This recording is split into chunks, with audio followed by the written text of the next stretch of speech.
Now we'll move on to the short session on instruments for the postgraduates. I'd like to share the screen.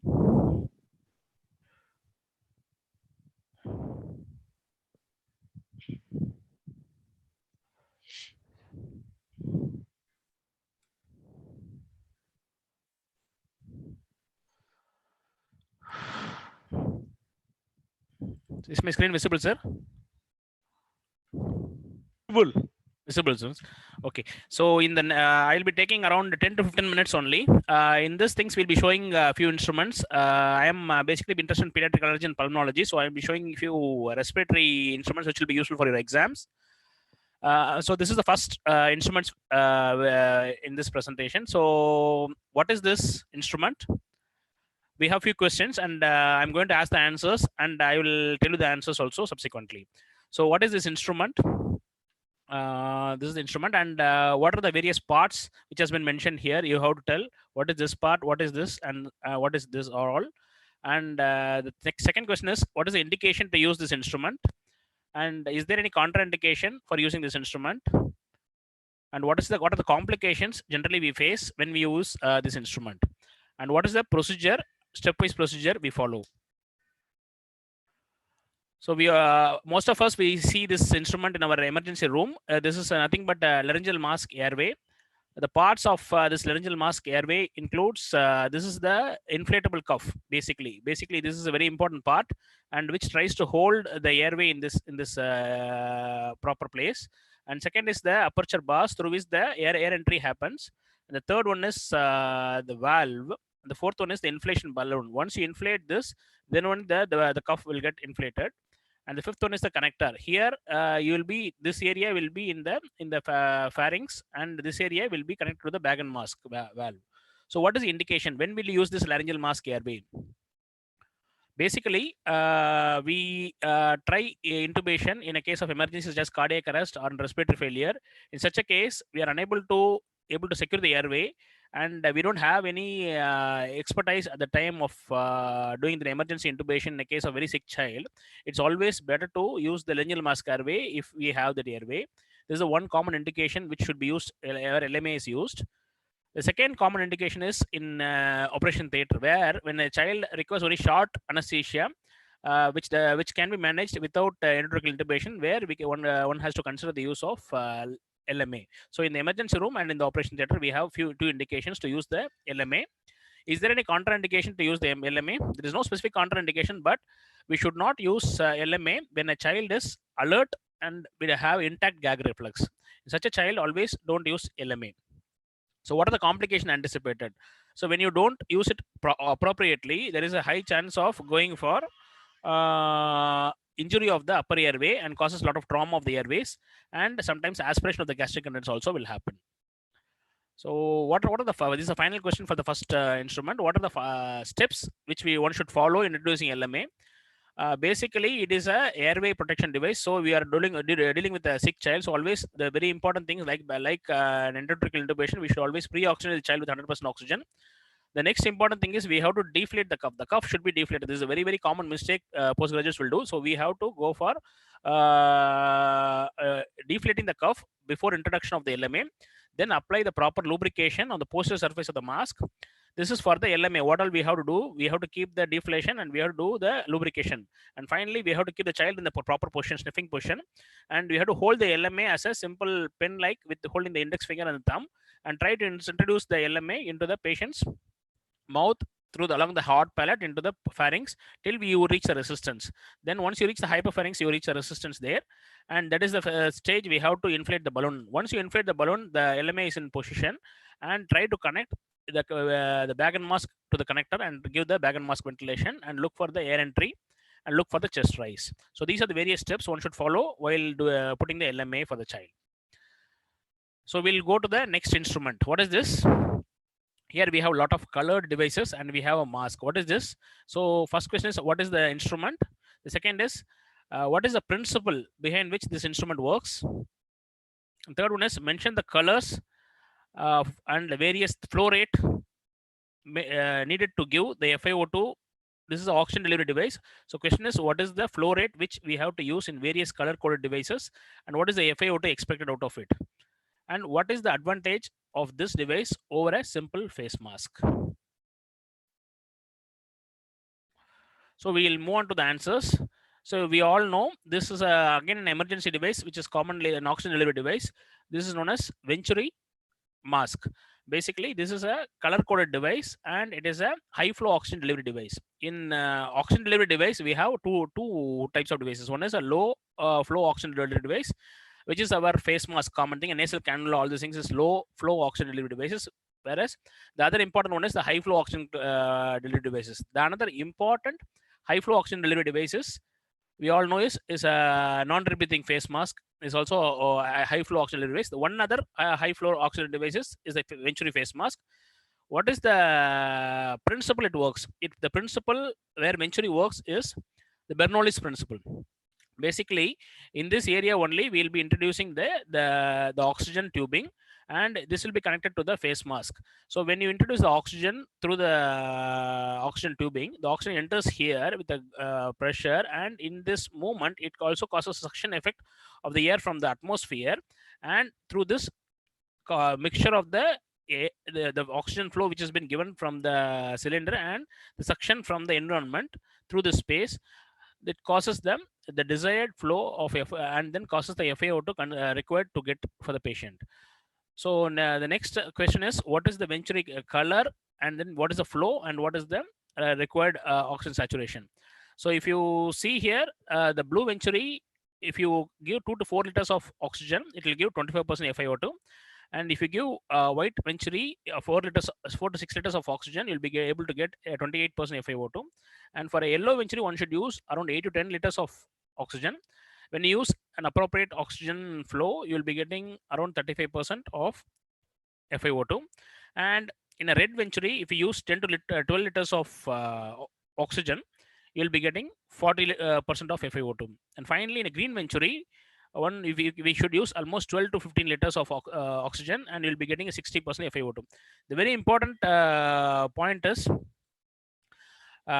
this appropriate flow is very, very important. So when you use a Venturi and use a lesser quantity of oxygen, then FiO2 will be different. It will not be the same. So the main advantage of this Venturi over the face mask is it delivers the fixed FiO2. See, you use green color, it will give 60% FiO2. If you use different color, red color, it will give 40% FiO2.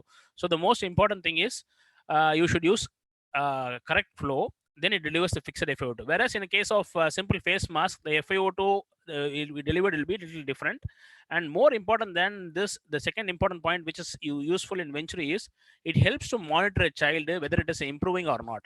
So for example, when you admit a child with pneumonia in the hospital, and we are following the child in the hospital, so what happens is, if you start the oxygen, for example, you're starting around with a yellow Venturi, you're starting 8 to 10 liters of oxygen, you're getting a FiO2 30%. Next day, when you come in the morning, if your saturation was initially 100%, and now in the morning it is around 90 to 95%, then you have to go for red Venturi and give a flow of 10 to 12 liters of a minute, and you are increasing the FiO2. That means the child is deteriorating. So this child may go for an ICU or something like that. So you have to counsel the child appropriately. We have to step up the antibiotic. All these things we can decide. In a reverse situation, you have started yellow Venturi and your saturation is around 97, 98. Next day morning, when you come back, the saturation is around 100%. That means the child is improving. We can try to put a white Venturi, and you see with this 4 to 6 liters of oxygen flow, whether by giving an FiO2 of 28%, if the saturation is around 98 or 100%. If it is 100%, that means we can still reduce the Venturi and you can have a good outcome. We can discuss with the family also. So it tells you overall whether the child is improving or deteriorating. That in this way, it is more beneficial over a simple face mask. So coming to the third equipment, what is this? So identify this equipment. What is the formula generally used to calculate PEFR? The third question is, what are the 3 zones one should know in PEFR monitoring? The fourth question is, what are the steps used in using this instrument? So this we see in our pulmonology clinic. We commonly use this instrument. What is this? So basically, it's a peak flow meter. Peak flow meter is commonly used in children who has V's or asthma, to look for whether for follow up of V's, and for sometimes we can have a diagnosis also. We can have a asthma, we can have a diagnosis, but more important is it is useful in case of asthma follow up. So what is the formula which generally we can use in calculating this peak expirated flow rate? This PEFR is peak expirated flow rate. It requires the child's height. So height in centimeters, when it is subtracted from 100 and multiplied by 5, and when you add 100 to it, it gives the approximate PEFR. For example, a child is around 5 years of age, measuring around 125 centimeters. So 125 minus 100 is 25. 25 into 5 is plus 100. That will give the approximate values. Sorry, height is in centimeters. Child whose height is 125, 25 into 5. So the next important thing is, what are the 3 zones? So how to use this PEFR and follow up? That is very important. See, we in PEFR, we'll give a chart to the patient mentioning the green zone, yellow zone, and red zone. So basically, the child should be always try to maintain in the green zone, which is more than 80% of the PEFR. For example, a child's PEFR is around 250. So we will tell them what is the 80% of the expected, what is the 50% and less than 50% expected value.